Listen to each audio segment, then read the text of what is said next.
So I called my father on the way out here because I'm very, like you, very close to my father. And I knew that he would be very excited that I was coming out here to talk to you and to talk about voting and to see the ranch. My dad actually said, you know, whenever I think of LBJ, I think of this moment where he was giving a speech to civil rights groups. I think it was on the anniversary of the Voting Rights Act, and he was very sick and he had to take medication on stage. What was it about the Voting Rights Act that was so important to your father that even when he was very sick, he pushed himself to be on stage and talk to civil rights groups about it? Well, the date and time is seared in my memory forever. It was December 11th, 1972. We were having a civil rights symposium at the LBJ Library in Austin, Texas. Civil rights leaders from all over the country had gathered together to focus on what had been achieved and what was yet to be done. In terms of the special plight of the black man, as clearly as I came to see it in the course of my life and experience and responsibility. Now let me make it plain that when I say black,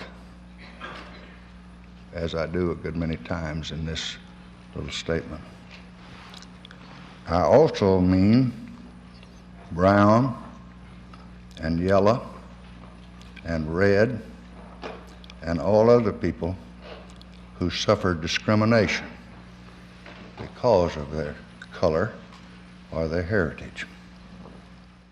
He was just 64, and yet he looked like a very old man. Public life had taken its toll. And so after his speech was over, I ran to his side and I said, Daddy, Daddy, was that a nitroglycerin pill that you took? And he said, yes. And I said, oh my Daddy, I'm so concerned about you. She said, well, I was up all night with angina. And the doctors told me not to come. And if I insisted upon coming, they couldn't guarantee that I'd be able to walk off the stage by myself, on my own.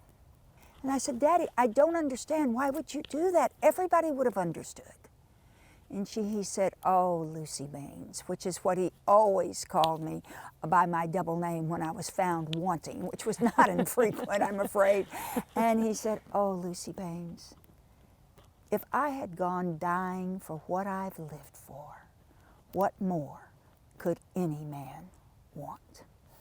And that sort of commitment and that sort of example and that sort of passion for social justice that had become so much a part of who he was has been a part of my pounding heart every moment since.